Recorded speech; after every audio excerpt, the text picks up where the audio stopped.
वहाँ के विधायक क्या विकास नहीं करेंगे? जितने प्रत्याशी आए गैर समाज से है, इस मर्तबा एआईएमआईएम मुस्लिम समाज से ही दी है, तो कैसा देखते हैं आप? हम पूरी उम्मीद है बिहार जाकर गोपालगंज में पूरी ताकत झोंकेंगी एआईएमआईएम जिताने के लिए प्रत्याशी को? यकीन ये मेरा क्या फरीज़ा मुकाबला है। बीजेपी से है? अब देखिए मोहतरम जनाब बैरिस्टर असदुद्दीन ओवैसी साहब का कि उन्होंने जाकर सीमांचल की जब हालत ज़ार देखी तो उन्होंने यही कहा कि यहाँ के हरे एमएलए को मंत्री बना दिया, मसले का हल नहीं है। सीमांचल के साथ जो बरसहा बरस से नाइंसाफ़ी हुई है, आर्टिकल 371 के बगैर इनकी हालत संभल नहीं सकती है। और अल्हम्दुलिल्लाह अवाम इस बात को अब समझने भी लगी है और ये वकालत पार्टी की तरफ से जारी है। हम बड़े ममनून मशकूर हैं, बल्कि सीमांचल की मिट्टी, सीमांचल का ज़र्रा ज़र्रा और हर फर्द ममनून मशकूर है कि बैरिस्टर असदुद्दीन ओवैसी साहब ने पार्लियामेंट में आपने गैर सरकारी बिल भी पेश किया वहाँ पर। तो ये इस बात की अलामत है कि पार्टी इस मामले में बहुत संजीदा है और वहाँ वक्त की ज़रूरत है कि आर्टिकल 371 के तहत उस इलाके को खुशूसी मुराद। बीजेपी से है।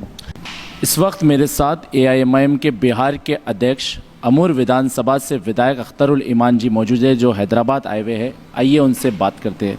अख्तर जी, जिस तरह से बाईपोल विधानसभा गोपालगंज में हो रहे हैं, कैसी पकड़ है एआईएमआईएम की, कैसा देखते हैं आप?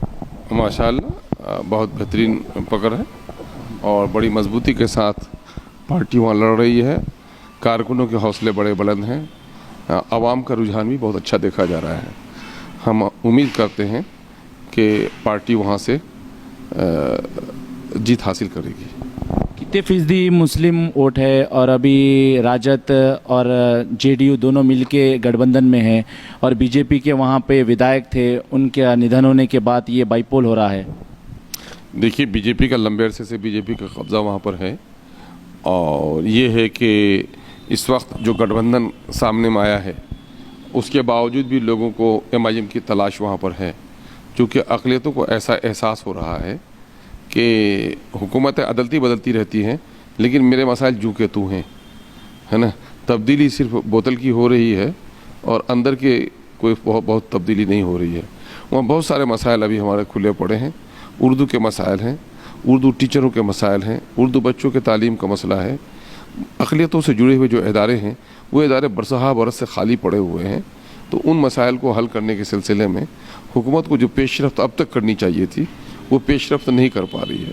लिहाजा एक चीज़ है कि बिहार में अक़लियतों के दरमियान में एक खुशाइन बात यह है कि ये आज़ादी के इन 75 सालों में ये हुकूमत बनाते और बिगाड़ते रहे हैं। अब कम अज़ कम अपनी बिगाड़ को बनाने का ख्याल उनको आया है। हमारे यहाँ हादसा हुआ पिछले दिनों में, हमारे कई लोग उचक लिए गए या बिक गए, जो कुछ भी आप कह लें, लेकिन उसके बावजूद एक खुशाइन पहलू ये है कि अवाम हमारे साथ मजबूती से खड़ी है ना।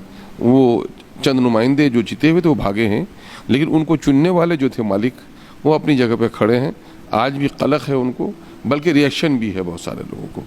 ये दगा न दें, बल्कि सच बात तो ये है कि अक़लियत के जो लोग हैं दूसरी पार्टी में नुमाइंदगी कर रहे हैं, भले ही वो ज़बान से मेरे ख़िलाफ़ बोलें, लेकिन अंदरून दिल वो ये भी कह रहे हैं कि जब से एमआईएम आई है तब से उनकी पार्टी में उनका वक़ार बढ़ा है ना। अब उनके कुछ ज़ाती मफाद हैं जो अपना रिश्ता वहाँ बनाए हुए हैं, लेकिन एमआईएम जो खड़ी हुई है तो बिहार में अक़लियतों, दलितों, पसमानदा और महरूम तबक़ात में एक उम्मीद की किरण तो बहरहाल है।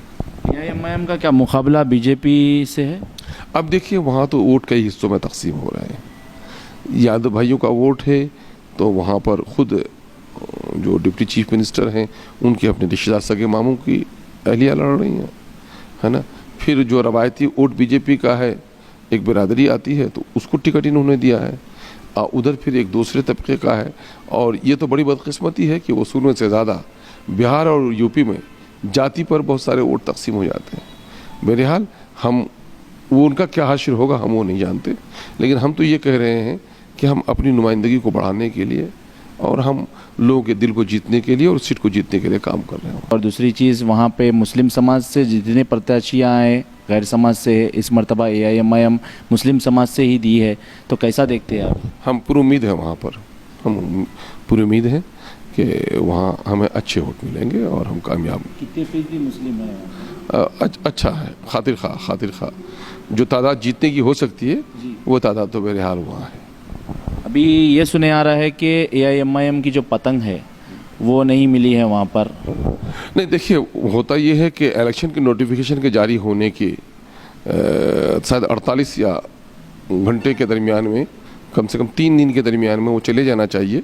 स्टेट पार्टियों के लिए लाजमी है कि वो कम से कम उनको इन्फॉर्मेशन कर दे कि हम इलेक्शन वहाँ लड़ेंगे। उस मामले में ज़रा यहाँ दफ्तरी देर हुई, जो बर वक्त वहाँ पर इत्तला नहीं दी गई, जिसके नतीजे में वो हुआ है। लेकिन उससे कोई फ़र्क बहुत ज़्यादा पड़ने वाला नहीं है। लोग आज के दिन में वोटर वो होशियार हैं, वो समझते हैं, पार्टी को समझते हैं और पार्टी के चेहरे को पहचानते हैं, अपने उम्मीदवार को पहचानते हैं, अपने मसाइल को पहचानने लगे हैं। ये बहुत पहले का ज़माना था जो लोग इन चीज़ों पर वो हो जाते थे। हमें उम्मीद है कि इससे कोई फ़र्क नहीं पड़ने वाला। इलेक्शन कमीशनर की जानिब दिया गया है, अभी 4 पाई मिली है वहाँ पर, तो मैं समझता हूँ कि ये अच्छा है। हमारे लोग हैं कि अपने निशान को पहचानेंगे, चूँकि लोग अपने मसाइल को पहचानने लगे हैं। और सच्ची बात तो ये है कि ख़ुद को पहचानने लगे हैं। जो लोग खुद को पहचानने लगते हैं वो अपना निशान पहचानते हैं और जनता के बीच जाएंगे। वहाँ मसाइल ही मसाइल हैं। आज़ादी के इन 75 सालों के दरमियान में अक़लियतों के मसाइल अब तक हल नहीं हुए। तो वहाँ के विधायक क्या विकास नहीं करे कुछ? जाहिर है विकास करे, तो ये मैं कह रहा हूँ, ये दोनों लोग लड़ रहे हैं वहाँ पर, बल्कि गठबंधन के लोग भी और बीजेपी के लोग। बीजेपी भी बरसरे इक़्तिदार रही वहाँ पर, और गठबंधन के लोगों के हाथों में तो लंबा इक़्तिदार रहा है। इनको अपने कारनामे दलितों के लिए और अक़लियतों के लिए उन्होंने क्या काम किया है, इनको अपने वाइट पेपर इश्यू करने चाहिए। हम तो ये कहते हैं कि दलितों और अक़लियतों से जज्बाती इस्तेहसाल हुआ है इनका। किसी को गर्दन बचाने की ज़मानत दी गई, किसी को नौकरी देने की बात कही गई, किसी को इज्जत देने की बात कही गई, हुआ कुछ भी नहीं। ढाक के हुए 3 पात साबित हुए हैं। इसलिए वहाँ बहुत काम करने की ज़रूरत है। आज़ादी के इन 75 सालों में ये दलित और अक़लियत के लोगों ने सिर्फ हुकूमत बनाई, इसको बैठाया, उसको उतारा और इनका इस्तेमाल उसी में किया गया। लेकिन अब मैं समझता हूँ कि लोग होश के नाखून ले रहे हैं। वो ये समझने लगे हैं कि मेरे वोट से जब हुकूमत बन सकती है और बिगड़ सकती है, तो अपने वोट के जरिए से मेरी हालत भी संवर सकती है। ये बहुत खुशाइन पहलू है कि नई सोच के लोग, नौजवान लोग हैं, बाहर में रहने वाले तक, मज़दूर तक, ये बेचारे जो हैं मुहाजिर मज़दूर, वो ये सोचने लगे हैं कि जब तक अपनी क़यादत हमारी खड़ी नहीं होगी, हमारे मसाइल नहीं हल होंगे। अख्तरुल ईमान बिहार जाकर गोपालगंज में पूरी ताकत झोंकेंगी एआईएमआईएम जिताने के लिए प्रत्याशी को? यकीनन ये मेरा फरीज़ा है, मेरी जिम्मेदारी है। बिहार के ज़िम्मेदार होने की हैसियत से तो ये मेरा फरीज़ा है। यकीनन है, ये पार्टी तो शुरू दिन से कमर कस के ही मैदान में उतरी है। ये पार्टी तो बुज़दिलों नादानों की है ही नहीं। ज़मीर फ़रोज़ आए भी, चले भी गए, टिक भी नहीं पाए वो। तो यकीनन है कि पार्टी के हमारे कारकुनान जो हैं, पार्टी को सबसे बड़ी वो है, मुखलिस कारकुनों की एक बड़ी जमात नसीब हुई है पार्टी को, इसलिए पार्टी बड़ी मजबूती के साथ लगा है। आखिरी ये आवाम को गोपालगंज की क्या अपील करना चाहेंगे हमारे चैनल के माध्यम से? आवाम को कहे कि सबको आजमा कर आपने देखा है, आपने हुकूमत बनाने में बड़ा रोल अदा किया है, अब अपनी नस्लों की तकदीर बनाने में अपनी क़यादत को खड़ी कीजिए। किस दिन वोट डाले जाएंगे? वहाँ 3 नवंबर को। 3 नवंबर। तो उसके लिए आप अपील? हाँ बिल्कुल अपील कर रहा हूँ। जाऊँगा, दरवाज़ा जाऊँगा, लोगों को जगाऊँगा, हालात वो करेंगे। यकीनन है। बहुत बहुत शुक्रिया। बहुत शुक्रिया। ये मेरे साथ एआईएमआईएम के बिहार के अध्यक्ष अख्तरुल ईमान जी बात कर रहे थे। कैमरा पर्सन मुजीब के साथ मैं जुनेद अली, भारत की तरक्की न्यूज़, हैदराबाद।